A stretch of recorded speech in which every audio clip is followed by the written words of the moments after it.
जय श्री कृष्णा। राधे राधे। आपके घर में जो पूजा स्थान है, यहाँ पर कुछ चीज़ें ऐसी होती है जो आप रखें तो दोष लगता है, लेकिन कुछ चीज़ें ज़रूर रखनी चाहिए ताकि सकारात्मक ऊर्जा आती रहे और आप लोगों के घर में सिर्फ खुशियाँ हों, टेंशन हो ही नहीं। हम पूजा आखिर क्यों करते हैं? सकारात्मक ऊर्जा के लिए। हमें जीवन में मुश्किलों से बाहर रहना है। हम नहीं चाहते हमारे लाइफ में किसी भी तरह का कोई टेंशन हो, इसलिए हम भगवान की शरण में होते हैं कि भगवान हमें सही समय पर रास्ता बताइए और हर मुसीबत से हमें बचाइए। इसलिए हम पूजा पाठ भी करते हैं। तो चलिए आज जानते हैं वास्तु क्या कहता है, आपके पूजा घर में क्या रहना चाहिए और क्या नहीं। घर के एक हिस्से में भगवान के लिए स्थान जरूर बनाया जाता है, लेकिन कई बार आपके द्वारा की जा रही पूजा का फल आपको मिलता ही नहीं। तो आखिर आपकी पूजा करने में कमी है या कहीं कोई ऐसा वास्तु दोष है जो आपकी पूजा को स्वीकार होने ही नहीं दे रहा?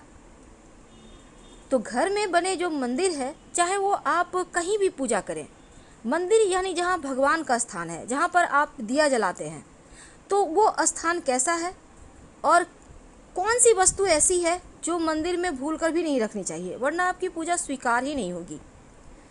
देखिए, पूजा हमेशा वास्तु की बात करें तो घर के ईशान कोण यानी उत्तर पूरब दिशा की ओर करें तो ये सर्वोत्तम माना जाता है।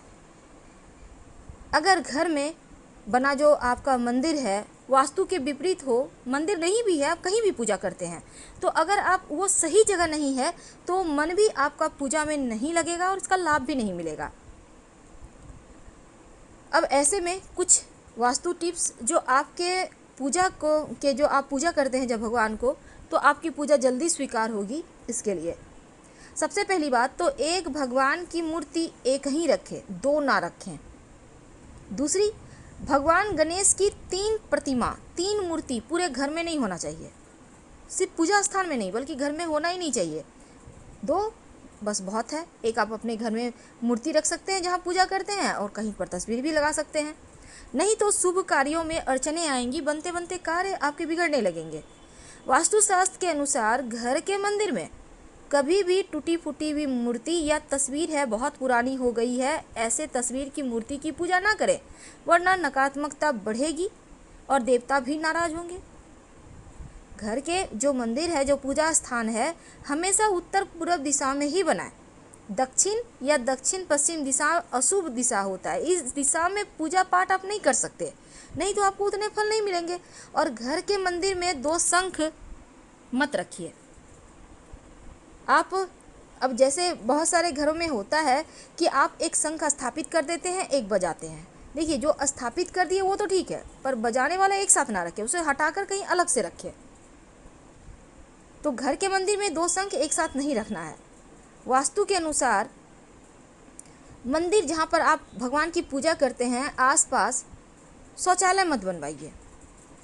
और दूसरा, बहुत ज़्यादा बड़ी बड़ी मूर्तियाँ भी घर में नहीं रखनी चाहिए। पूजा स्थान पर अगर आप शिवलिंग रखते हैं तो अंगूठे से छोटा रखें और पारद शिवलिंग रख लें तो आपकी पूजा भी जल्दी स्वीकार होगी। देवी देवताओं की हमेशा सॉफ्ट मुद्रा, सौम्य मुद्रा में मुस्कुराती हुई तस्वीर लगाइए। अब ये नहीं कि आपने तस्वीर लाई है, मूर्ति लाई है और भगवान का आंख ऊपर की ओर देख रहा है, नहीं, भगवान की आंखें आपको देखे, आपको आशीर्वाद दे, चेहरे पर मुस्कुराहट हो, ऐसी ही मूर्ति या तस्वीर आप ला के रखिएगा, ये आपके लिए बढ़िया होगा। उग्र देवी देवताओं की मूर्ति स्वरूप वाली तस्वीरें मत रखिएगा, वरना जीवन में मुश्किलें बढ़ जाएगी।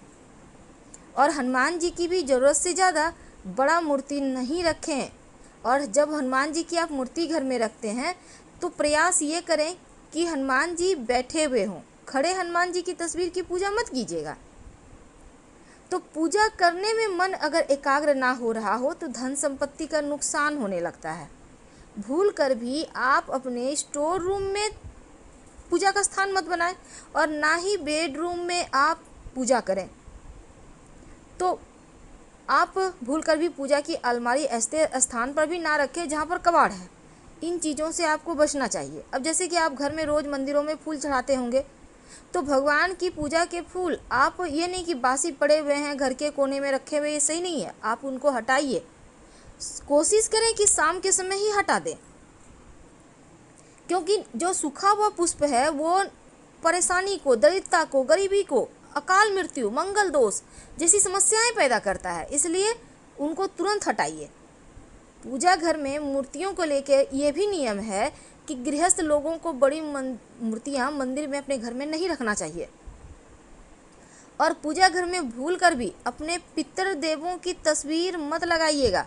शास्त्रों में इसे भी अच्छा नहीं माना जाता, क्योंकि पूर्वजों की तस्वीरें मंदिर में लगाने से सही नहीं होता। आप अपने घर के दक्षिणी दीवार पर लगाइए ताकि पितर प्रसन्न हो, लेकिन मंदिर में मत रखिएगा। तो मंदिर में रसोई घर भी मत बनाइए, क्योंकि वास्तु के अनुसार भी ठीक नहीं है ये। और शंख को भगवान विष्णु का प्रतीक माना जाता है, इसीलिए हमेशा इसको बदलिए मत, बल्कि शंख को आप रोज़ बजाइए, सुबह 3 बार, शाम में 3 बार। अगर आप लड्डू गोपाल की पूजा करते हैं तो उनकी सेवा कीजिए, उनको रोज़ स्नान करवाइए, वस्त्र बदलिए, और कम से कम प्रतिदिन उनको 3 प्रहर में कम से कम भोग और प्रसाद जरूर उनको अर्पित कीजिए।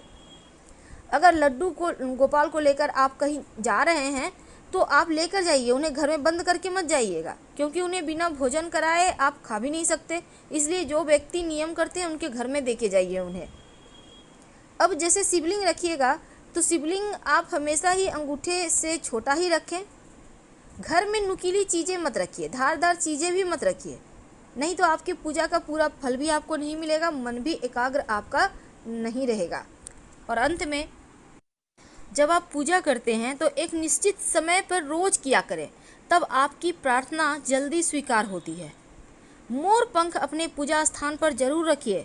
माना जाता है मोर पंख रखने से घर में सकारात्मकता आती है, और भगवान श्री कृष्ण को मोर पंख बहुत प्रिय है, तो आप भगवान श्री कृष्ण के माथे पर सजा कर रखें। मोर पंख रखने से घर में कीड़े मकोड़े वगैरह भी नहीं आते। गंगा जल, हिंदू धर्म में गंगा जल को बहुत पवित्र माना जाता है, और हर घर में पूजा स्थान पर गंगा जल भी होता है। तो मंदिर में गंगा जल रखने से माँ लक्ष्मी की विशेष कृपा होती है। लेकिन जब भी आप गंगा जल रखें तो चांदी या पीतल के बर्तन में रखें, घर में सुख शांति बनी रहती है। शंख तो आपको रखना ही है, और शंख से आप जल भी भगवान श्री हरि को अर्पित कर सकते हैं।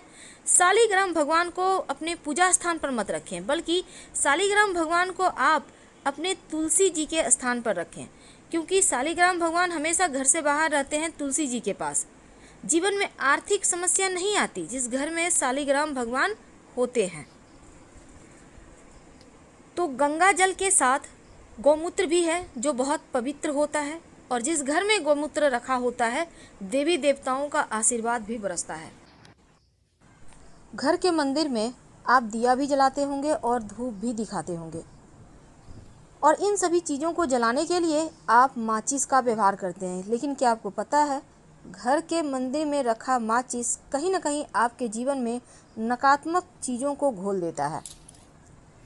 तो आज हम बात करेंगे कि मंदिर में माचिस क्यों नहीं रखना चाहिए, और आप भी अपने घर के मंदिर में माचिस रखते हैं तो आखिर क्या करें, कैसे इन दोषों से बचें। पूजा करने के बाद जली हुई माचिस वहीं पर आप फेंक देते हैं, तो फिर आपको ये वीडियो के अंत तक बना रहना क्या आवश्यकता है, क्योंकि घर के मंदिर से जुड़ी कुछ ऐसी बातें हैं जिसका आपको ध्यान जरूर रखना चाहिए, वरना आपको पूजा का फल पूरा नहीं मिलता। अब जैसे आपने घर में पूजा कर ली और जली हुई माचिस की तीली वहीं पर नहीं फेंकें। जो आपके मंदिर में मुरझाया हुआ पुष्प है, जली हुई रुई की बाती है, उसको तुरंत हटाएं, क्योंकि अपने पूजा स्थान को हमेशा साफ भी रखना है, और घर में पूजा में बिखरी हुई जली हुई माचिस की तीली भी नहीं फेंकनी चाहिए, नहीं रखनी चाहिए, घर के अंदर नहीं। जैसे ही आप दीपक जलाते हैं, माचिस की तीली डस्टबिन में डालें और मंदिर के आसपास कहीं भी ना फेंकें। माचिस के स्थान पर आप चाहें तो लाइटर का प्रयोग कर सकते हैं, ये सर्वोत्तम होगा।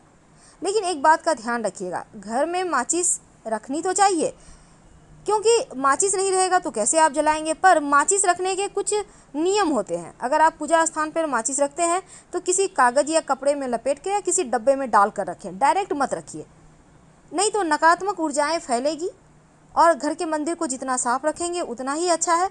पूजा घर में क्या नहीं रखना चाहिए, देखिए बासी हो चुका पुराना फूल जो है, माला है, अगरबत्ती है, अगरबत्ती की राख है, यहाँ तक कि बांस से बनी अगरबत्ती भी यूज़ नहीं करनी चाहिए, नहीं तो नकारात्मक ऊर्जा ज़्यादा परेशान करेगी, घर में परेशानियाँ आएगी, पूजा का फल नहीं मिलेगा। अपने घर के पूजा स्थान पर उग्र देवता की फ़ोटो भी नहीं रखनी चाहिए। सॉफ्ट मुद्रा यानी सौम्य मुद्रा में जो भगवान की तस्वीर है उसी को रखें, और खड़ी हुई माँ लक्ष्मी और हनुमान जी का तस्वीर तो भूल कर भी ना रखें। पूजा घर में माचिस और जली हुई माचिस की तीली भूल कर भी ना रखें, वरना आपके घर में आपको एक तो पूजा का फल नहीं मिलता और नकारात्मक ऊर्जाएं बढ़ जाती हैं। दीपक के लौ का रंग भी बताता है कि आपकी पूजा स्वीकार हुई या नहीं। हम आपसे विदा लेते हैं। जानकारी अच्छी लगे तो लाइक कर सब्सक्राइब करें, अपनों से शेयर करें और कमेंट में हर हर महादेव जरूर लिखें। धन्यवाद।